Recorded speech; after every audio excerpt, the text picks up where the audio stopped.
La rodilla rota crujió cuando la bota del oficial subalterno lo alcanzó debajo de la rótula y apretó la cara del anciano contra el hormigón caliente.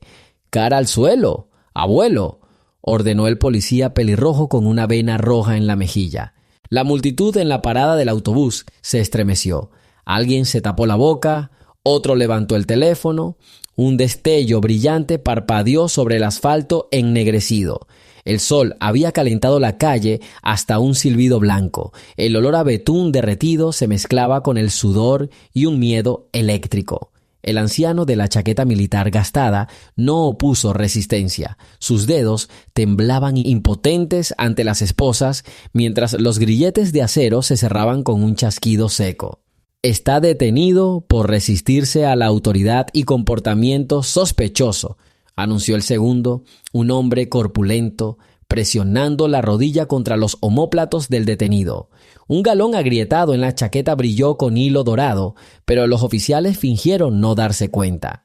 «Ni siquiera levantó las manos», susurró una mujer con traje de chaqueta filmando la escena. «Silencio, nos detendrán también a nosotros», la tiró del codo su acompañante. Las manos del anciano temblaban no de miedo, sino de dolor, y aún así logró girar la cabeza para no presionar la sien contra la piedra. Un fino rasguño se estaba secando en su mejilla. Un hilillo de sangre corrió hasta su barbilla. «¿Está seguro de que esto es necesario?», preguntó un transeúnte anciano, apoyándose en un bastón. «Atrás, señor», respondió el pelirrojo, y luego, bajando la voz, siseó. «Tengo órdenes». ¿Órdenes? ¿De dónde podrían haber salido órdenes en la profunda tarde de un pequeño pueblo donde la mayor sensación era el retraso del autobús escolar? Mientras tanto, el segundo oficial registraba los bolsillos del detenido. Encontró una vieja cartera gastada, una identificación de veterano con una cinta roja, algunas fotografías desvaídas. Una mujer con un pañuelo en la cabeza, dos niños en un porche. «Mire, un veterano», se burló el pelirrojo. «El héroe ha vuelto para molestar a los ciudadanos decentes». Siseos surgieron de la multitud. Alguien gritó: «Sirvió a este país, sirvió y ya basta», espetó el oficial. «El orden ante todo». El anciano intentó hablar, pero tenía la garganta seca por el polvo. Tosió. «Denle agua», dijo una chica con una mochila. «Se está asfixiando». «Apártese», gritó el policía, apartándola como a una mosca molesta. La bota volvió a presionar la rodilla. En ese momento, un helicóptero de la Guardia Nacional, que regresaba de unas maniobras, zumbó sobre sus cabezas. La sombra de sus rotores parpadeó sobre las fachadas, intensificando la sensación de que la calle contenía la respiración. «Miren, sangre», señaló alguien. El anciano no emitió ni un sonido. Solo levantó la vista hacia el mástil de la bandera al otro lado de la calle, donde las barras y estrellas ondeaban perezosamente con la brisa ligera. La bandera se reflejaba en sus pupilas y la historia temblaba en las arrugas de sus párpados. «Un paso más y usaré la taser», advirtió fríamente el pelirrojo, aunque el anciano yacía inmóvil, como borrado en un desgarro del tiempo. Un instante después, risas desde el otro lado de la calle. Unos adolescentes encontraron el incidente genial, pero sus risas se apagaron cuando el anciano dijo lentamente, apenas audible: «Ustedes no saben lo que hacen». La frase fue más silenciosa que el calor, pero la gente calló. Incluso los conductores, indiferentes, abrieron las ventanillas. El oficial frunció el ceño como si las palabras hubieran golpeado la placa de bronce de su pecho. «Eso lo decidiremos nosotros», siseó. Clic. Las esposas se apretaron hasta la última muesca. El metal olía al frío de una mazmorra. La tarde, hacía un momento ordinaria, se convirtió de repente en un tribunal. Cada movimiento en la acera parecía una prueba, cada mirada un protocolo. Levantaron al anciano de un tirón. El dolor se extendió por su articulación como una cinta de fuego. Booth no dejó escapar un jadeo. La multitud se separó, formando un pasillo vivo de ojos, cámaras y preguntas. El calor pulsaba en las sienes de los observadores, mientras la policía lo conducía al coche como a una picota, y solo la huella del anciano, impresa en el polvo, permaneció como la única protesta escrita en la avenida abrasadora. Cuando las puertas del coche patrulla se cerraron de golpe, la calle polvorienta exhaló como si hubiera perdido algo precioso. El coche se puso en marcha, no encendieron las sirenas, no querían ruidos innecesarios. Detrás del cristal tintado, el anciano estaba sentado encorvado, pero su mirada permanecía fija como si pudiera ver a través del metal y el tiempo. Su nombre en la etiqueta gastada decía Nathaniel Brooks, pero el pueblo lo recordaba de otra manera. El señor Nate, el veterano que regaba los parterres cerca del arco conmemorativo cada mañana y enderezaba la bandera si el viento la doblaba perezosamente. Nunca llegaba tarde, exactamente a las 6 en punto. Caminaba por la avenida central con una capa marrón y una gorra militar que había sobrevivido a una tormenta en el desierto, un aguacero en Pyeongchang y la nieve que se inventa sobre las montañas Apalaches. Decían que luchó en Vietnam, luego participó en secreto en una incursión en Panamá y en los últimos años asesoró al Pentágono sobre la evacuación de civiles de zonas de conflicto. Nada oficial, los documentos estaban clasificados. Pero una vez, durante una lección escolar de recuerdo, mostró a los alumnos un sobre amarillento con un sello del Departamento de Defensa. Dentro había cintas de luto por 4 compañeros caídos y una carta del capitán de un grupo de sabotaje. Volveremos si llamas. Nate dobló el sobre y dijo a los niños, la verdadera fuerza reside en la memoria. Nunca dejéis que se apague. Nuestra historia está ganando impulso. Comparte desde donde nos ves y suscríbete. Su esposa, Eleanor, murió hace 5 años de una forma rara de cáncer de pulmón. Dejó una taza de cerámica con la inscripción Luz de la Mañana que Nate apreciaba más que todas sus medallas. Cada tarde se sentaba en el porche, miraba la copa del cielo lila y bebía café de avena de esa taza. La gente pasaba y asentía. Él asentía también. No necesitaba más. Los miércoles, Nate enseñaba a los niños del vecindario a hacer nudos marineros. Decía que los nudos eran un lenguaje de confianza. Mientras el nudo aguante, os aferráis a las palabras. 2 de los niños no tenían padre. Acudían a él en busca de instrucciones tranquilas y de esa mirada en la que no había juicio. Sufría de artrosis en las rodillas. La rodilla izquierda le dolía especialmente por las mañanas. El médico le recetaba pastillas, pero Nate solo las tomaba antes de que lloviera. Debo recordar que el dolor existe, respondía cuando su vecino Thomas intentaba convencerlo de que tomara analgésicos fuertes. A veces se despertaba sudando frío, soñaba con helicópteros bajo fuego, arena con olor a carne quemada, pero luego iba al jardín, cogía una azada y podaba las ramas secas de los rosales. Sus manos temblaban en esos momentos, pero la hoja de las tijeras de podar cortaba tan limpiamente como el bisturí de un cirujano. Era respetado incluso por aquellos que no compartían su color de piel, simplemente porque no permitía que le tuvieran lástima y no intentaba complacer a nadie. Cuando la patrulla giró en Fairfield Road hacia la oficina del sheriff, Nate sintió un temblor en los dedos, no miedo, sino memoria. Recordó el hormigón húmedo en Saigón, cuando tenían a un prisionero bajo una cámara apuntada y como ese prisionero seguía cantando su canción infantil, protegiéndose de la humillación del silencio. Entonces Nate comprendió que la fuerza no es un arma, sino una voz que no se puede arrebatar. El coche se detuvo en la entrada lateral. Un joven ayudante del sheriff abrió la puerta, estremeciéndose ligeramente.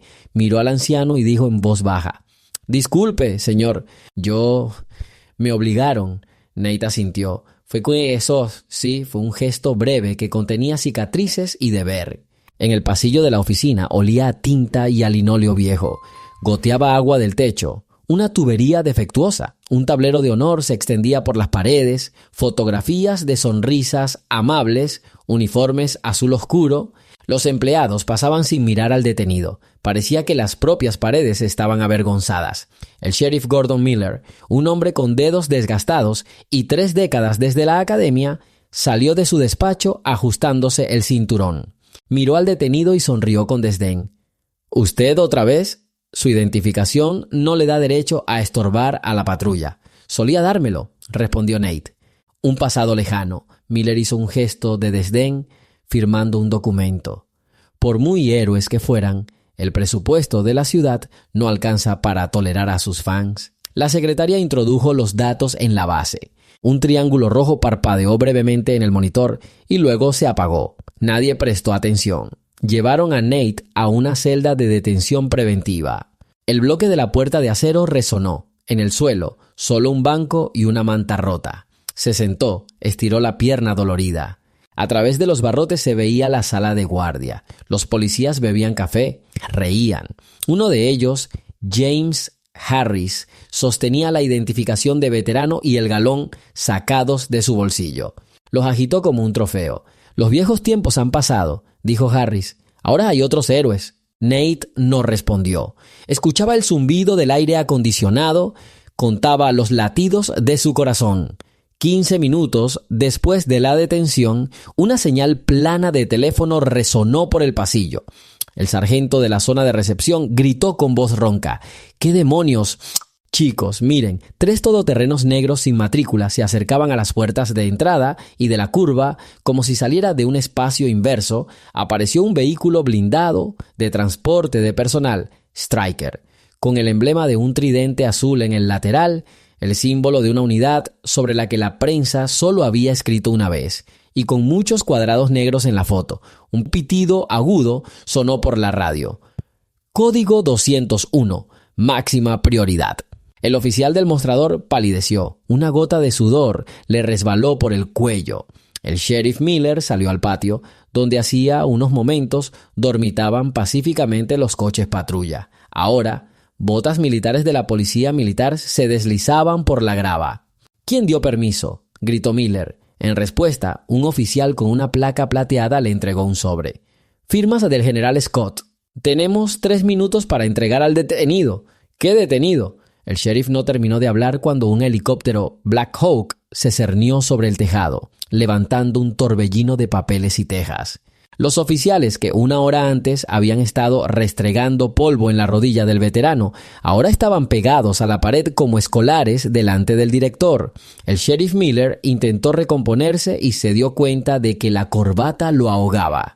Se la arrancó, dio un paso hacia un coronel que había avanzado, vestido con una sencilla chaqueta de campaña del color de la niebla matutina. «Coronel, esto es un malentendido. Se está llevando a cabo una comprobación de identidad rutinaria», comenzó Miller.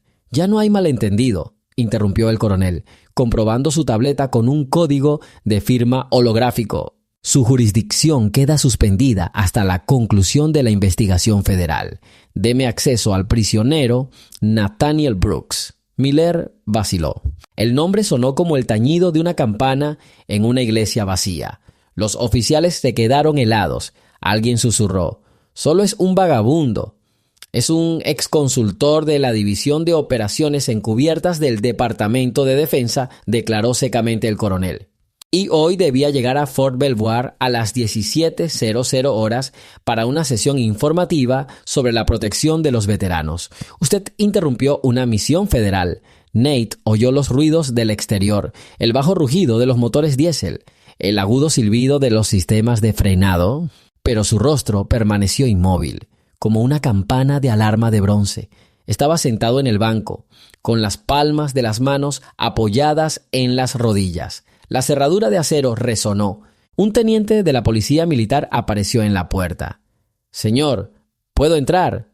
«Ya está dentro». Nate sonrió con una comisura de los labios. El teniente desvió la mirada como si el respeto le quemara. Le quitó las esposas, le ayudó a levantarse. «Disculpe las molestias, señor. Hay asistencia médica disponible». Extendió hábilmente la mano, pero Nate la rechazó cortésmente. El pasillo frente a la celda se llenó de gente con uniformes discretos de color piedra. No blandían armas, pero en su silencio se percibía el agudo olor a pólvora de la batalla de ayer. Cada paso estaba medido, cada mirada era una comprobación. Miller quiso gritar algo más, pero el coronel se volvió hacia él lentamente. «Sheriff, recibió 3 notificaciones federales sobre la necesidad de cooperar con el programa Guardián de la Memoria para la protección de veteranos de categorías especiales. ¿Por qué fueron ignoradas?». «Yo», se empantanó en la burocracia. «Mentir no ayudará. La Fiscalía Militar se encargará». «Ahora abran paso». El coronel chasqueó los dedos. Dos zapadores sacaron escáneres de bolsillo, revisaron las paredes como si temieran explosivos en el yeso de la vergüenza.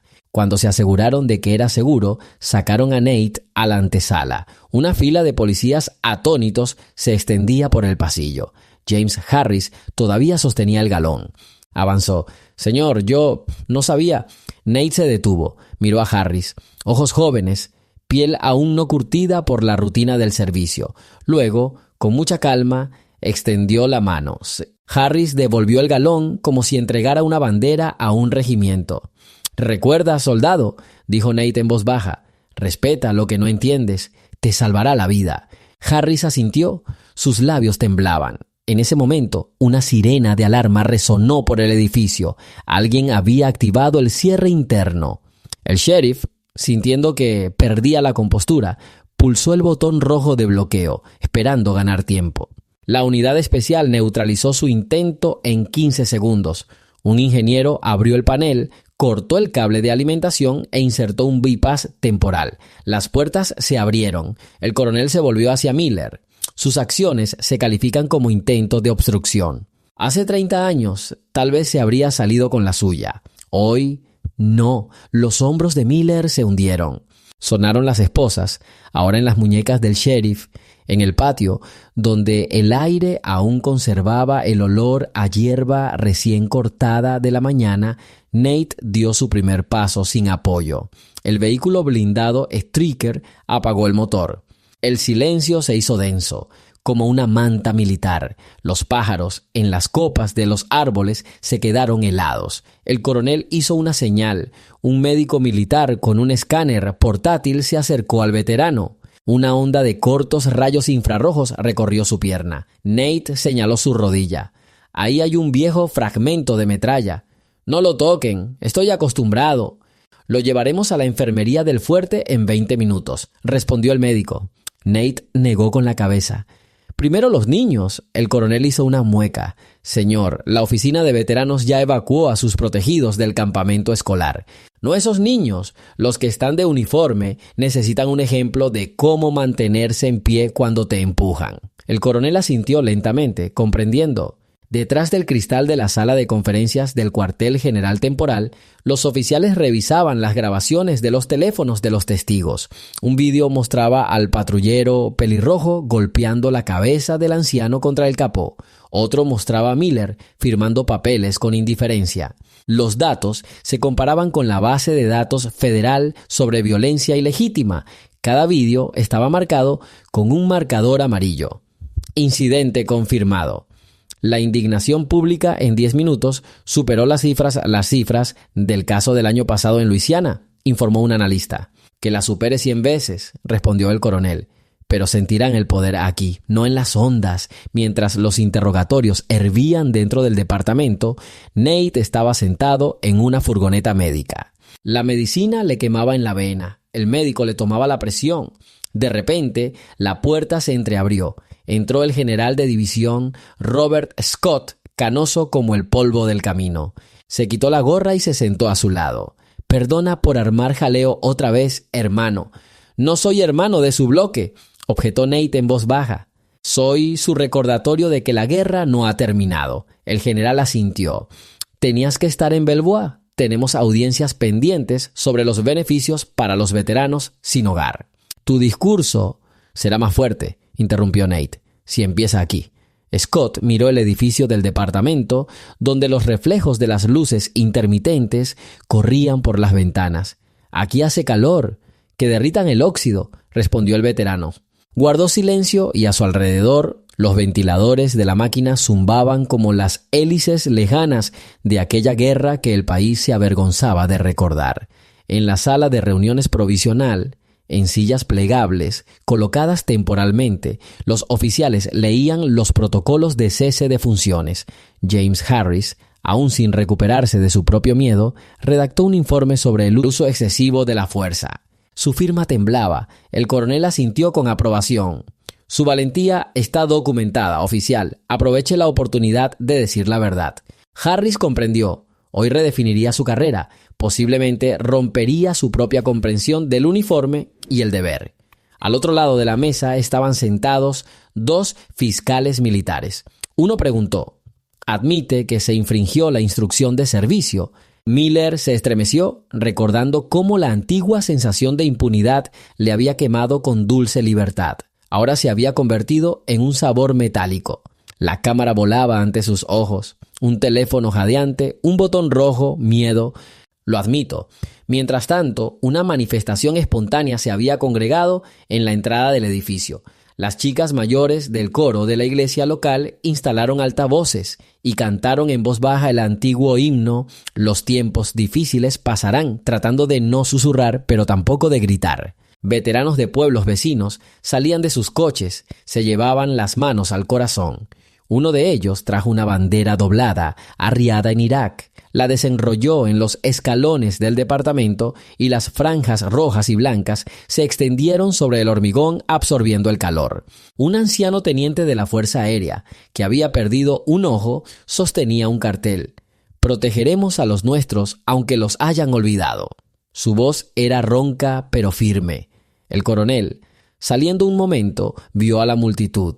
Se acercó a los veteranos. «Señores, por favor, colóquense detrás de la valla». En respuesta, el teniente de la Fuerza Aérea levantó el ojo de cristal de su prótesis y dijo: «Nate Brooks me sacó una vez de una cabina en llamas. No me moveré». El coronel lo miró durante un largo rato. «Entonces, quédense tranquilos, haremos nuestro trabajo». Regresó adentro, donde el tic-tac del reloj sonaba más fuerte que los informes. A la tercera hora de la vorágine operativa, un criminalista militar sacó una carpeta con la etiqueta 40 años de servicio. Dentro estaban las condecoraciones de Nate, órdenes clasificadas, una antigua medalla de la Estrella de Plata. El criminalista colocó la carpeta sobre la mesa de Miller. «Esto es lo que usted llamó perturbador del orden público. Considere que ha mutilado la propia bandera con sus manos». Por primera vez en el día, Miller miró a los ojos a su interlocutor. «¿Qué pasará conmigo ahora?» «Una reunión con el juez», respondió el investigador. Miller tragó saliva, que le supo a carbón. A través de un estrecho pasillo, sembrado de huellas de botas militares, condujeron a Nate a una sala de reuniones improvisada, el antiguo gimnasio del departamento, donde el olor a goma vieja se mezclaba con un miedo fresco. Ya había un proyector colgado en la pared.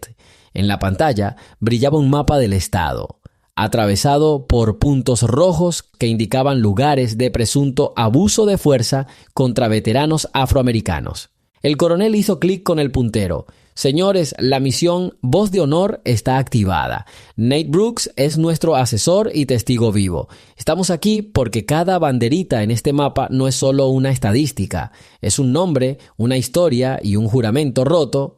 El oficial pelirrojo, el que le había presionado la rodilla, estaba sentado en la última fila, con las manos tensamente entrelazadas. No quedaba ni rastro de su arrogancia. Era una hoja en blanco sobre la que empezaban a escribir. Nate se acercó lentamente al mapa. Su dedo se posó en el punto de su ciudad. Su voz sonaba tranquila. «Aquí murió mi vecino Leonard Smith. Lo detuvieron por un faro roto. Murió en el coche de un infarto mientras esperaba la ambulancia. Nadie llamó a un médico. Temían exceder el presupuesto por una salida». En el pasaporte del veterano encontraron una pegatina que decía «Paracaidista 71». No sirvió de nada. Movió el dedo más arriba. Aquí, el condado de Newton. A una niña, hija de un marine, la obligaron a ponerse de cara a la pared cuando su padre intentó explicar que la niña tenía derecho a preguntar dónde estaba su madre. El oficial mantuvo la mano en la funda de la pistola todo el camino hasta la comisaría. La niña tiene 10 años. Ahora grita en sueños por la noche. Nate hablaba como si enumerara los ingredientes del dolor de alguien durante muchos años. Cada hecho era una gota de ácido. «Estuve callado. Hasta hoy». Se volvió hacia los oficiales y policías que estaban a ambos lados de una línea imaginaria marcada por sus uniformes. Pero el silencio es un lujo de los que no yacen boca abajo. Hoy eso se acabó. El oficial pelirrojo se levantó. «Estaba cumpliendo una orden». «Estabas cumpliendo un prejuicio», corrigió Nate. El silencio se apoderó de la sala. El coronel guardó el puntero láser en el bolsillo. «Gracias, señor Brooks. Ahora nos encargamos nosotros. Detrás de la puerta, el general Scott lo esperaba, sosteniendo una carpeta. Entraron en un despacho vacío donde en la pared colgaban trofeos escolares de béisbol.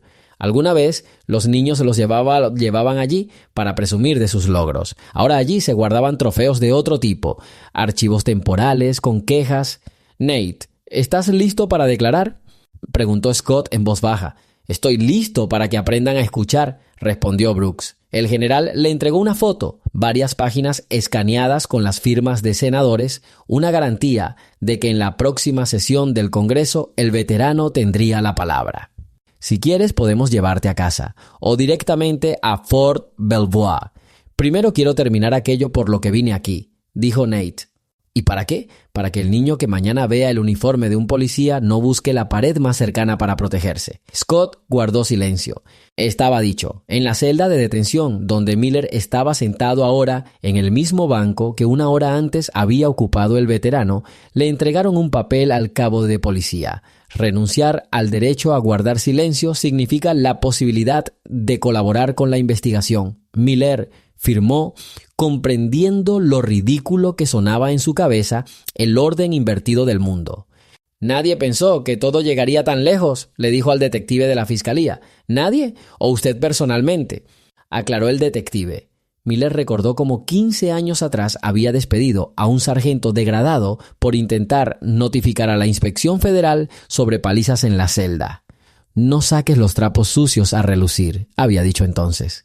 Esas palabras ahora eran las paredes de su celda, mientras en el edificio hervía el trabajo de los grupos de investigación. Afuera salía un nuevo sol, vespertino, anaranjado, como una pincelada de artista sobre un lienzo demasiado negro. La gente seguía reuniéndose. Llegaron clubes de moteros veteranos, tranquilas empleadas de correos, mujeres embarazadas con pancartas que decían «Sin verdad no hay servicio». Nadie gritaba consignas, permanecían en silencio, como una guardia de honor. La ciudad se reconocía a sí misma de nuevo. Las furgonetas de los medios de comunicación de los canales de televisión se mantenían en la carretera de la costa, detrás de la valla militar. No les permitieron acercarse más. Los oficiales federales se negaron a hacer comentarios. Pero los operadores seguían filmando los rostros de la gente, la bandera, una anciana que llevaba una silla plegable para no caerse de cansancio, pero que seguía de pie. Dentro del edificio, los analizadores del departamento de TI revelaban los archivos de las cámaras de vigilancia policial, recopilando en una secuencia única todos los casos de detenciones en los que los sospechosos resultaban ser veteranos o pertenecientes a minorías. En la pared del gimnasio, las imágenes se alineaban en un tríptico sombrío. Acciones que la policía llamaba necesarias parecían un bucle repetitivo de humillaciones. La analista capitana Julia Cole reprimió las lágrimas cuando en la pantalla apareció una vez más la figura de un hombre demasiado delgado al que empujaron mientras intentaba levantar una muleta. Pulsó pausa. Este hombre es conocido como Edward Lewis. Murió de una hemorragia interna 3 días después. Nadie asumió la responsabilidad. Las palabras rompieron el silencio. El coronel ordenó que se activara el sonido de la grabación. Se oía el crujido de la muleta, el cauteloso de una lata de refresco derramándose sobre el asfalto. Nate cerró los ojos. Ante él surgió el aire arenoso de Kandahar. Allí sonaba el mismo crujido de hueso bajo las botas. En el ala contigua del edificio se había reunido una delegación del ayuntamiento. Trajes, perfumes, ansiedad. Esperaban la palabra de los militares. ¿Qué debían hacer? ¿Quién era el culpable? Los disturbios raciales olían tan perceptiblemente como la gasolina caliente. Pero no había declaraciones oficiales. En la habitación entró el general Scott. Se quitó los guantes, mostró las palmas de las manos vacías. No les eximiremos de responsabilidad, pero tienen la oportunidad de liderar el cambio, no de esconderse. Empiecen con una prohibición pública de cualquier forma de perfilado discriminatorio. ¿No están preparados? Entonces prepárense para la administración federal. Los diputados se miraron entre sí. La antigua osadía se había deslizado bajo la mesa. La voz de la alcaldesa Helen Parker tembló. Nosotros crearemos un grupo de trabajo, no un grupo de trabajo. corrigió el general. Una postura, clara como un estatuto. En la sala olió a sudor de pánico burocrático. En ese momento, Nate salió al patio. La multitud se apartó, pero no por miedo, sino por respeto. Subió un escalón. El crujido de su rodilla enferma sonó más fuerte que las respiraciones de decenas de personas.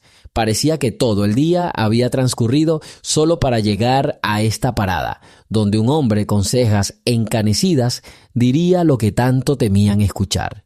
«No soy un santo», comenzó, voz baja, como un contrabajo de cuerdas. «Cometí errores, pero serví. Y eso significa que vi lo fácil que el poder olvida el rostro de la conciencia. Hoy me levanté del asfalto desarmado. Mañana quizás ustedes caigan. Pero también los levantarán si mantenemos este mundo honesto. ¿Nos dejaremos dividir?», tomó aliento. En su rostro apareció el cansancio. «Solo pido una cosa, aprender a detenerse antes de que la rodilla oprima a una persona contra el suelo. Entonces no tendremos que levantar los fusiles de la memoria». La pausa cayó como una pesada carpa, pero de entre la multitud se alzó una voz infantil.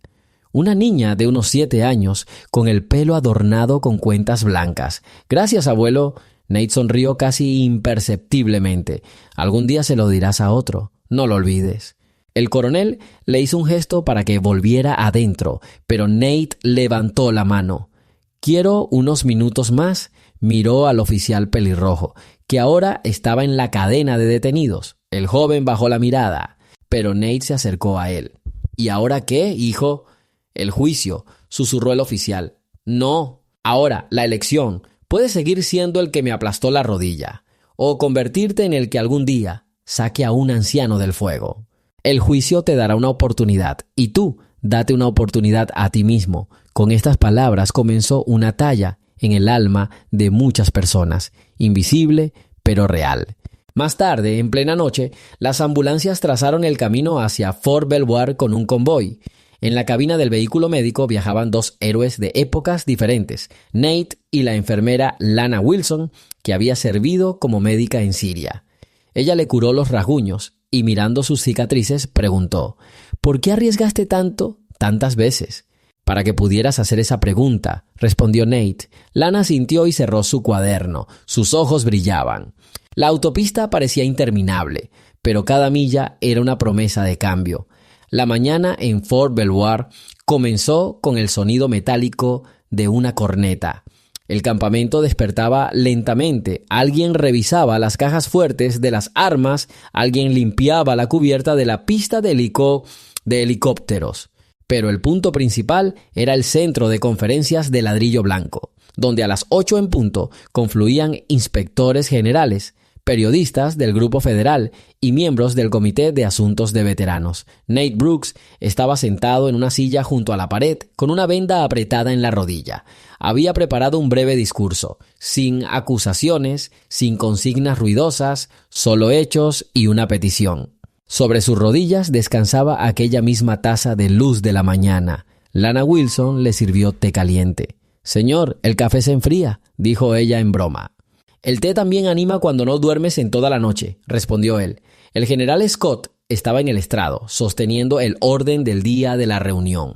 Las filas de asientos se llenaban. Cuando todos se sentaron, las luces se apagaron y en la pantalla aparecieron imágenes de la detención. La sala contuvo la respiración. El sonido de una bota sobre un hueso, el jadeo de un anciano heroico. A una fiscal de edad adolescente le temblaron las pestañas. Después de la proyección, Scott se acercó al micrófono. «Les presento a un hombre con el que muchos de ustedes se encontraron hoy por primera vez en estas imágenes. Un hombre cuyo servicio está oculto tras las líneas negras de los informes, pero su historia es parte de esa misma bandera que juraron proteger. Nate, por favor». El anciano se levantó. La rodilla parecía soldada al muslo, pero no permitió que el dolor venciera. Un paso. Otro paso. Pisó el número 5 de la alfombra, una marca casual, pero le recordó a la quinta compañía, donde los amigos se protegían mutuamente del fuego. Sonrió al recuerdo y se acercó al micrófono. «Damas y caballeros», comenzó en voz baja, «ya hablé hoy con quienes me sujetaban en el suelo. Ahora les hablaré a ustedes. Las guerras son más fáciles de empezar que de terminar. porque la guerra cambia el corazón no solo del enemigo, sino también del defensor. Hablo de Vietnam, como en diciembre del 68, en la jungla, perdieron a su comandante, cómo se quedaron sin comunicación, cómo sacaban a los heridos bajo una lluvia de fuego. Habló de Panamá, donde rescataron rehenes, y de una nueva vida, donde enseñó a los niños a hacer nudos para que creyeran en las palabras. Hemos recorrido un largo camino desde aquellas junglas hasta esta sala, pero el camino desde una rodilla en el cuello hasta una cabeza levantada es más largo, dijo. Y este camino debemos recorrerlo juntos. No acusaba, pero cada palabra caía como un redoble en el tambor de la conciencia. El vicegobernador se agarró la barbilla, ocultando un temblor. El fiscal general del estado se humedeció los labios secos. No pido privilegios, continuó Nate. Pido justicia. Pido que la ley recuerde a quienes vistieron el uniforme cuando se encuentran sin uniforme. Que un policía, al ver las canas de un veterano, recuerde que gracias a esas canas, él respira libremente. Terminó, levantó la taza. Por aquellos que cumplen su palabra. La sala se puso en pie. Los aplausos fueron silenciosos. No era un concierto, sino un toque de difuntos para las viejas costumbres. Pero en aquel silencio había fuerza. Inmediatamente después del discurso comenzó la reunión de la comisión. El coronel presentó pruebas, grabaciones, estadísticas, informes. Cada archivo confirmaba una cosa: el sistema entrenaba a los oficiales para ver una amenaza no en un acto, sino en el color de la piel. Los abogados escribían artículos sobre el miedo latente. Nate estaba sentado a un lado, escuchando cómo la gente buscaba términos científicos para nombrar la humillación. Al mediodía, la comisión adoptó una resolución provisional sobre la creación de un programa nacional guardián de la memoria con un número único de denuncias de emergencia para veteranos. El título de trabajo se convirtió en algo lógico. Mientras tanto, en la ciudad natal de Nate ocurría algo inusual.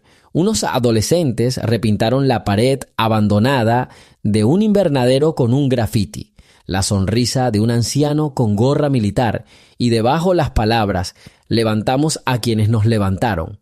La oficina del sheriff permanecía bajo precinto federal, pero el letrero principal estaba cubierto con una pancarta negra. La reforma comienza. La radio local transmitía noticias. Los oficiales detenidos habían sido trasladados a otro distrito estatal a la espera de juicio. El sheriff había nombrado a una nueva jefa interina, la afroamericana Clara Jenkins, ex investigadora del FBI.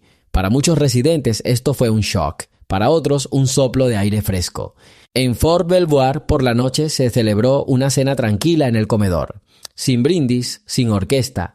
Nate estaba sentado con 3 tenientes. Uno de ellos había perdido un brazo en Afganistán. Aquel preguntó: ¿sintió satisfacción hoy? No, respondió Nate. La satisfacción es cuando nadie cae. Se levantó, salió a la calle. El fuerte vive al ritmo de los generadores y una penumbra silenciosa. Nate caminó hasta el lago, donde las luces de los helicópteros se reflejaban como flechas de luz. Se sentó en un banco, inhaló el olor a musgo húmedo. De repente, el general Scott se sentó a su lado. Nuestro Consejo de Derechos Humanos quiere ofrecerte una medalla al valor cívico, dijo el general. Gracias, pero otro debería tomarla. No quiero que los niños vean otro metal brillante y piensen que una medalla lo resuelve todo. Entonces, ¿qué lo resuelve? El encuentro de miradas. Antes de que bajes la rodilla, Scott se quedó pensativo. Luego extendió la mano. Voy a anotarlo. Anótalo en el corazón, rió entre dientes Nate. Más tarde, por la noche, por los pasillos del bloque administrativo, circuló una orden del coronel. Los documentos del caso se harían públicos y los datos personales de las víctimas se encriptarían. El equipo de informáticos trabajaba para que cada héroe estuviera protegido de amenazas. El oficial pelirrojo, Thomas Reed, ya exoficial, prestó declaración en la que acusó a un instructor de la academia de fomentar comportamientos agresivos contra grupos de alto riesgo. El instructor fue citado por los fiscales. Reed firmó un acuerdo de colaboración. Testificaría en el juicio contra la academia. Su padre, veterano de la Guerra de Corea, fue invitado a la sesión como testigo en apoyo de los cambios. Llegó la mañana del segundo día. Los reporteros estaban detrás de la línea de protección, pero nadie gritaba preguntas. Sabían que hoy cualquier grito sonaría estúpido.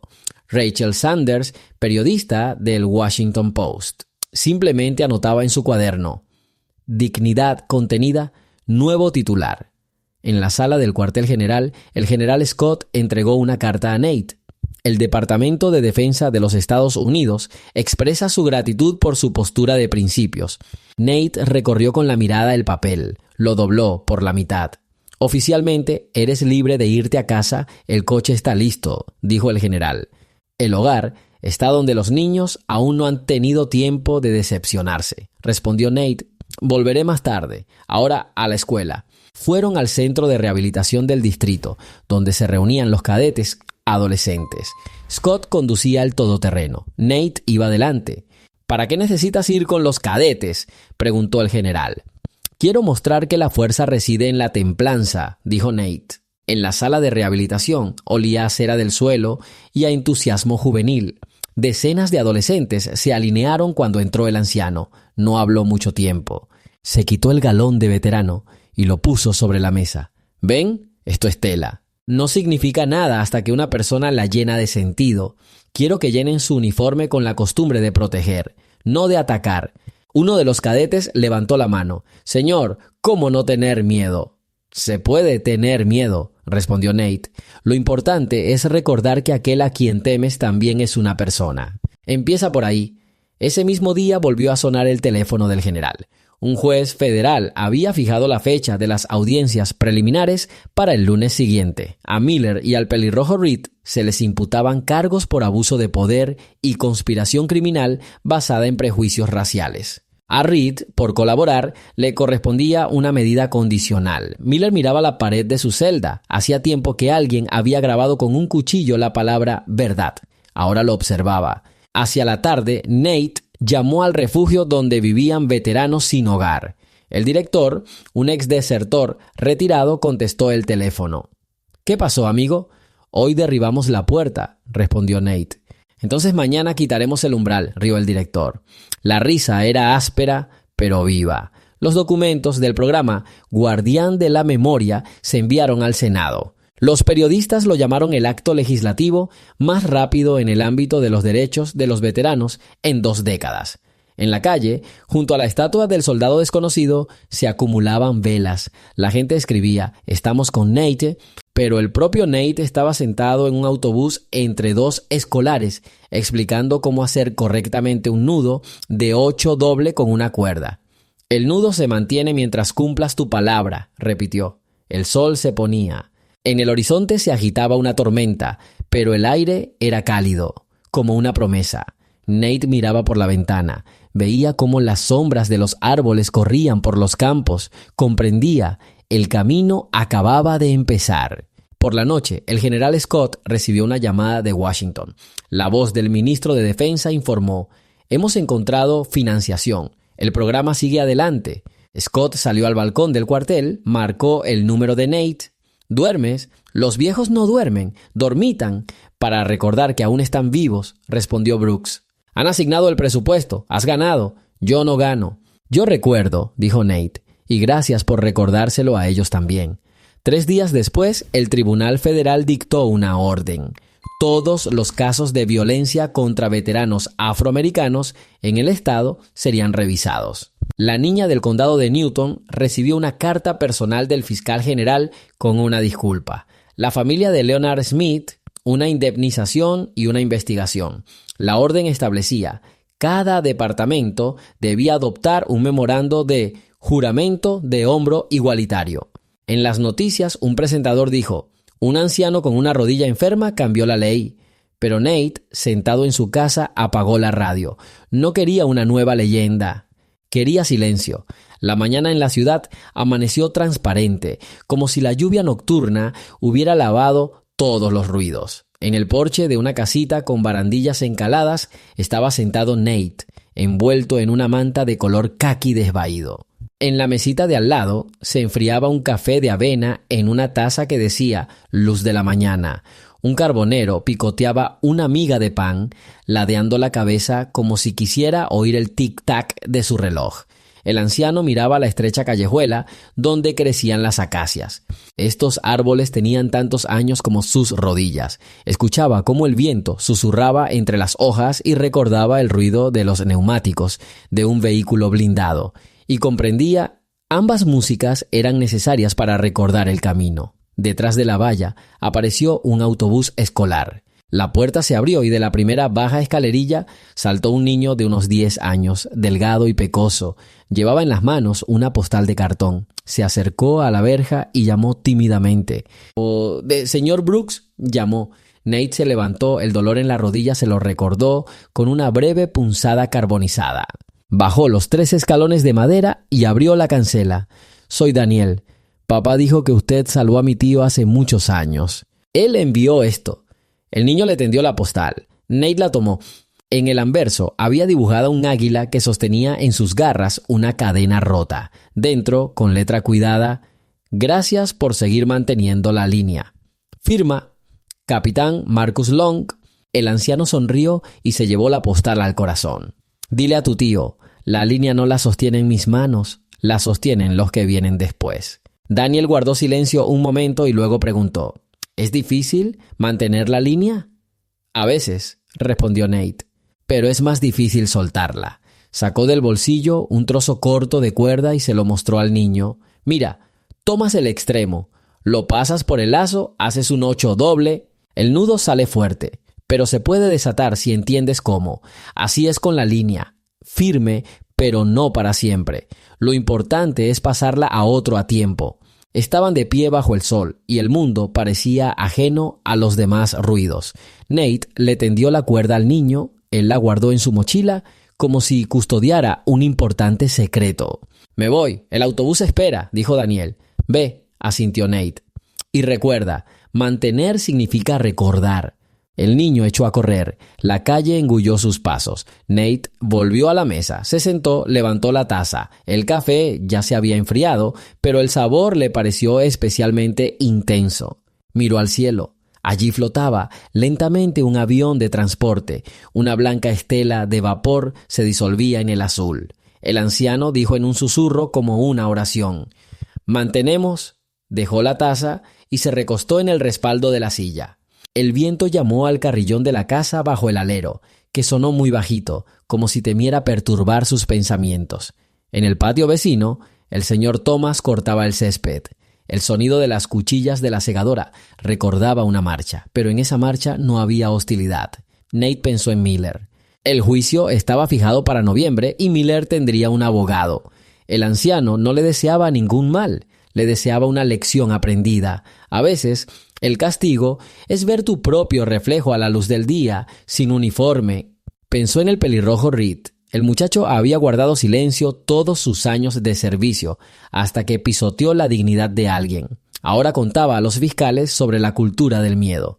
Quizás mejoraría si el miedo retrocediera. Nate volvió a tomar la postal del capitán Long. Sintió bajo los dedos el relieve del dibujo. La cadena rota parecía pesada, aunque era un simple cartón. Cerró los ojos. Las cadenas atravesaban los siglos, se extendían hasta el día de hoy. Cambiaban de metal, pero no de esencia. Y sin embargo, alguien, en algún lugar, las rompía. En los arbustos cantó un grillo. El anciano sonrió y habló en voz alta, como si se dirigiera a su esposa. «Elinor, todavía estoy aquí. Tu luz aún arde». La respuesta fue el aliento del viento, que llenó el patio con olor a polvo y campos lejanos. Tomó un sorbo, miró el reloj, 8:13. En 40 minutos tenía que estar en la escuela. Hoy tocaba clase de nudos, le dolía la rodilla, pero el camino era corto. Se levantaría, encontraría el bastón como había encontrado fuerzas en los días de guerra, y se levantó. La manta resbaló, dejando al descubierto una franja de medalla bajo el cuello de la camisa. Una pequeña señal oculta a miradas ajenas. Nate la guardó dentro y dio un paso hacia el umbral, apoyándose firmemente en el mundo que aún se podía sostener. El verano se deslizaba lentamente hacia el otoño. En los mapas de los sinópticos se dibujaban los primeros frentes tropicales, pero la ciudad vivía en una tranquilidad inusual. La policía patrullaba sin sirenas, los oficiales saludaban a los transeúntes como si intentaran alisar las cicatrices del asfalto. Nate salía cada mañana al arco conmemorativo. Ahora, los parterres los regaban voluntarios, alumnos del cuerpo de cadetes. Le saludaban con las regaderas, él asentía. La rodilla le dolía menos, no porque se hubiera curado, sino porque el dolor compartía la carga con el sentimiento de ser necesario. Un día se le acercó Clara Jenkins, la nueva sheriff interina. Una mujer alta, de uniforme, con el pelo recogido en un moño pulcro. En su funda llevaba una pistola, pero sus ojos eran suaves.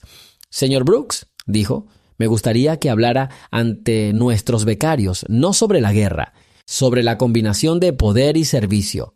«¿Cuándo?», preguntó él. «Cualquier mañana», respondió ella. Nate se quedó pensativo. La luz de la mañana es el momento en que las sombras aún son largas, pero ya se ve lo suficiente como para distinguir los propios errores. Aceptó. La mañana señalada, el salón del complejo deportivo de la dirección estaba lleno. Rostros jóvenes, de diferentes colores de piel, diferentes acentos.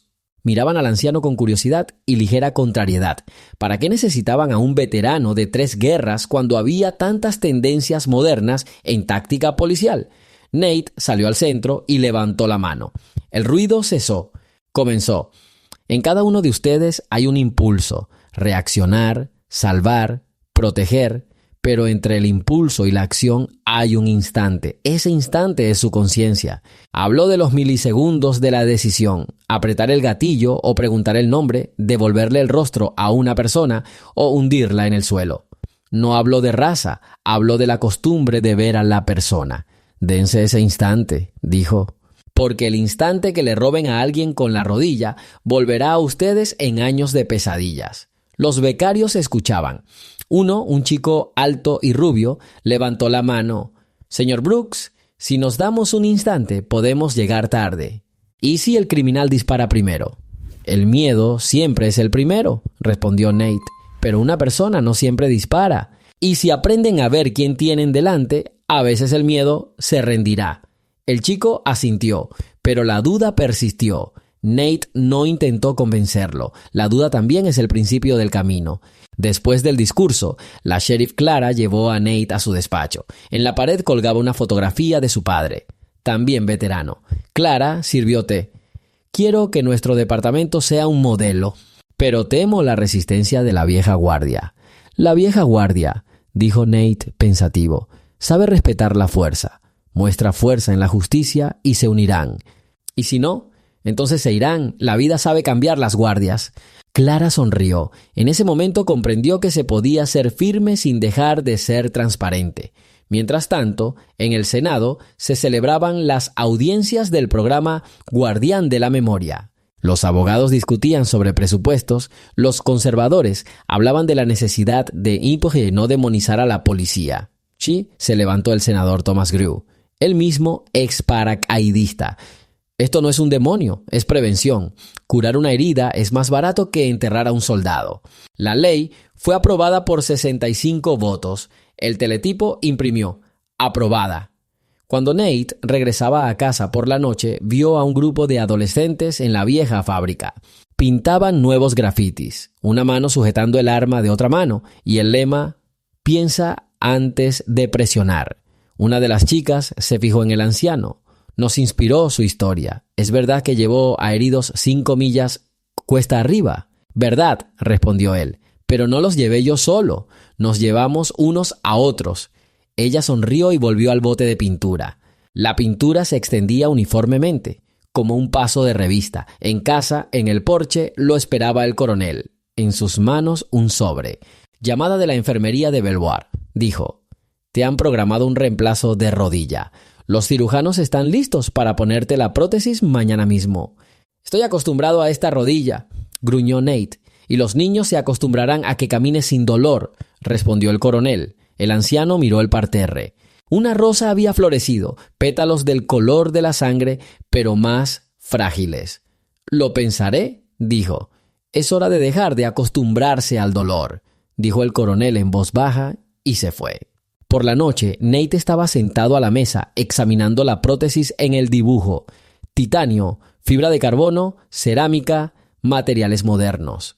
¿Y qué sostiene la conciencia? Huesos viejos. Cerró el sobre. De repente, la puerta chirrió. En el umbral estaba el oficial pelirrojo Thomas Reed, bajo supervisión temporal pero libre hasta el juicio. Lo acompañaba Harris.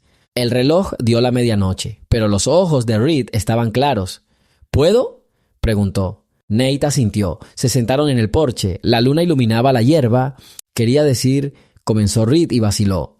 «No sé cómo arreglarlo». Nate escuchaba. «Podré testificar, pero parece insuficiente». «Insuficiente», confirmó Nate, «pero es un comienzo». El silencio fluía como un río. Finalmente, Reed levantó la mirada. «¿Qué haría usted en mi lugar?». «Reconocerlo», dijo Nate. «Para mí mismo. No para el tribunal, sino para mí mismo. Luego encontraría a aquel a quien hice daño y le ayudaría a salir de la tierra». «Lo intentaré», susurró Reed. Harris le tendió a Nate un pequeño paquete. Dentro había una taza nueva con la inscripción «Mantener la línea». El anciano sonrió. «Gracias, la línea no es una costura», dijo. «Es un puente». La mañana trajo un sobre del Ministerio de Educación. La escuela había aprobado un curso de lecciones de resiliencia para cadetes basado en la metodología de Nate. El programa constaba de 6 módulos: nudo de confianza, instante de conciencia, diálogo del dolor, memoria de la rodilla, uniforme sin color, servicio después del servicio. El anciano lo leyó, pasó el dedo por las líneas. 6 nudos, murmuró. Suficiente para sostener una vela. Salió al jardín. Las acacias susurraban. El mundo estaba lejos del ideal, pero más cerca que ayer. Subiendo por el sendero, se detuvo junto al arco conmemorativo. Un candado resonó. 2 escolares quitaron una cadena para repintar la placa. Uno, sudoroso y nervioso, se dio la vuelta. «Haremos el arco viejo más brillante, señor Brooks. Lo importante es no tapar los nombres», dijo Nate. Entró, pasó la mano por la piedra fría. Inscripción: «El tiempo cura, la memoria guarda». Cerró los ojos y el pasado fluyó a través de él como un viento ligero. Los abrió de nuevo. Brillaba el sol. El anciano inspiró profundamente. En su corazón oía 2 notas: dolor y esperanza. Entre ellas una pausa, un instante de conciencia, su instante. «Mantengo», dijo.